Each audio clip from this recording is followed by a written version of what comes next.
it's your girl Najwa. Welcome back to my channel. I'm so happy you're here. So guys, let's talk about Real Housewives of Atlanta season 15 episode 3. Now, the last time we left off, we talked about episode 2. I am in Europe, so I'm not watching this exactly in real time, but I'm trying my very, very best to keep up with you guys. This season is moving right along, and I have to tell you, I guess it's a slow burner, because when we talked last time, the first episode and the second episode, I feel like I was pretty indifferent towards it, right? You know? And then we get to episode 3 and it's like, oh, we have arrived. We have arrived. The drama, the tea is here. So, let me just pull it up. Okay, so I got my notes here and we can just kind of flow through it together and we can talk about this together. So, so it says episode 3, A Star is Born. Drew receives an invitation to perform with friend and R&B artist Candice Dilliard-Bassett, okay? And you guys know how I talked about last time. I was really kind of disappointed at the group's reaction towards Drew and supporting her with all of her endeavors, not just her music, but like she was sponsoring and sort of the face of this weight loss program, and they just all were really kind of down about it. And I've said before, it just seems like out of all the franchises with Atlanta, oftentimes it just seems like they've developed this really bad habit of feeling like they can better secure their stake in the franchise by constantly throwing each other under the bus. And you know, some of my other favorites of the franchises that include Orange County, New York, Beverly Hills. I would say Beverly Hills up the top of that. I think this also has to do with sort of culture, the different cities, the culture of the different cities, the different women. So I can't generalize too much, but you know, it just like, they constantly tear each other down, and I'm like, what? You guys don't have to do that. You guys don't have to do that to make for good drama. Anyway, we come into the episode. We see Shereé and Marlo and Sanya all hanging out. They're spilling the tea about the party when they were all together. Again, really funny that we see Drew and Ralph all loved up together, being this perfect partnership, because we know that they just recently filed for a divorce.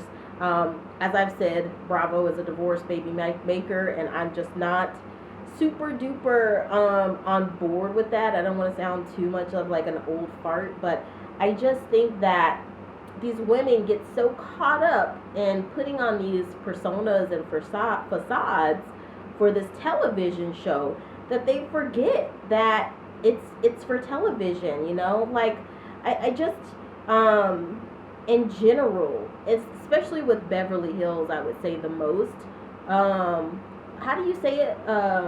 Potomac? Was it, Potomac? I think it's Potomac, right? That's how you pronounce it. Even when I've watched snippets of that, Cheshire, Orange County, well, actually, I don't know, Orange County. But anyway, in some of the other franchises, it seems like the women are able better to navigate going through this reality show type thing while also cultivating their marriage, not bringing too much of their dirty laundry of their marriage into the television show and, you know, sustaining their marriage. This is not about creating just good reality TV. It's also about, these are housewives, so you should be really working to protect your marriage. But I don't know, a lot of people called Ralph a gaslighter and all of this stuff, and I really don't want to gaslight people saying that Ralph was a gaslighter. But you know, there's some horrid people out there, and I just didn't see that Ralph was like just this horrid person. I didn't love the texting his secretary and all of that stuff. That stuff, I feel like that right there would probably piss me off more than the gaslighting stuff. You know, men gaslight women all the time. That's literally what history is. We see Marlo and Drew get into this terrible argument. You know, like, Marlo is really triggered about her nephew who was shot, and he used to work at Old Lady Gang. Marlo goes and tells Kandi about that, and we all know that Kandi is very, very manicured for this show. So of course Kandi just gives sort of like a, oh yeah, I'm sorry to hear about that, sort of like a lawyer type response. And Marlo was of course looking for more validation, more empathy, you know, more emotional intelligence, and that just didn't go that way. Yeah, like I said, I feel like she plays it too safe sometimes. I really, really do. I feel like she needs to open up a little bit more.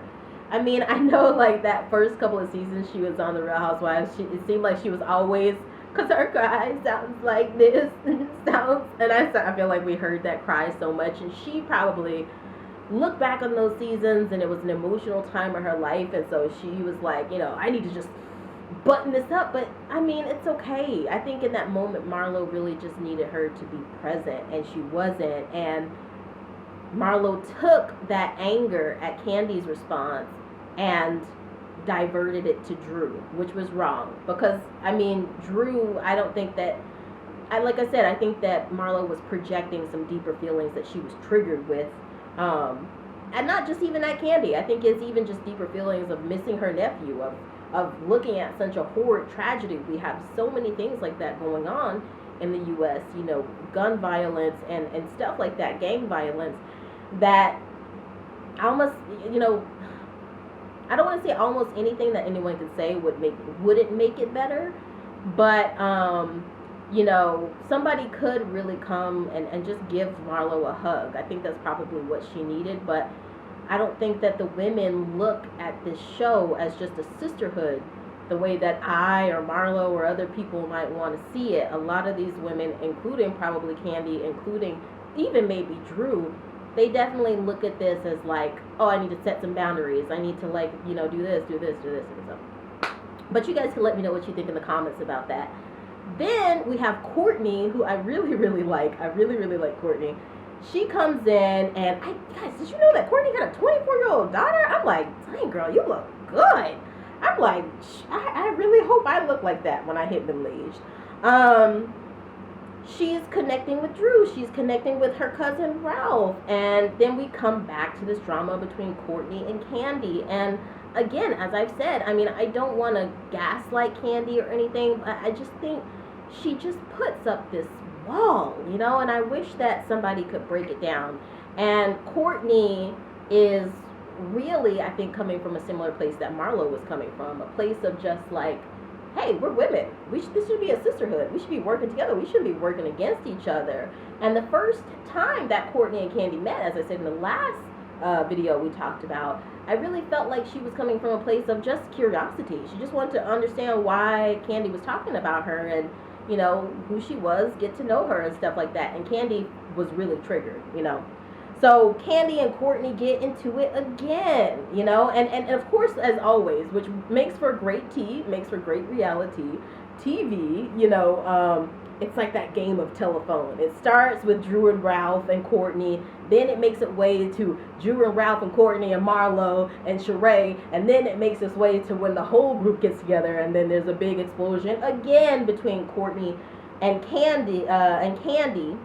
Oh, I just realized even their names are similar, you know? I don't know if it's a wall thing. I don't know if it's an intimidation thing. I don't know if Kandi feels intimidated about her sort of, you know, status as the alpha female in the group or whatever it might be. I don't know if it's something like connected with that, but there definitely seems to be like a discomfort whenever kind of like a new girl comes into the scene.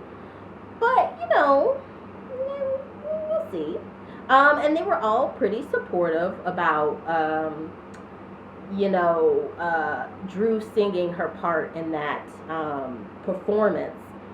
But she didn't sing for very long. And of course, they all had to make a thing of that. Guys, again, just support your woman. Support your girl. Support your girl. That's all you got to do. But again, I mean, we live in this day and age where we don't really value as much sisterhood. They have these moments of sisterhood, but it seems like it always has to be fraught with disagreement and arguing and yelling. And you know, you get that from some of the other franchises, but I just wish that sometimes they would open up a little bit more and take these walls down. You know, Kandi and Drew talk on the phone before the performance.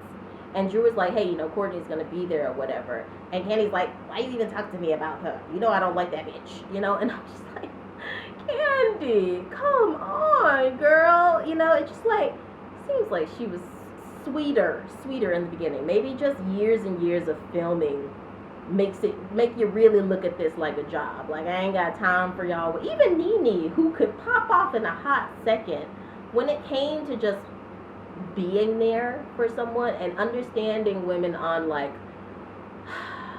just a root level, and Nene was also the type of person where like she could beef with someone, but she would eventually get over it. She would eventually, like, because she just didn't take stuff so seriously.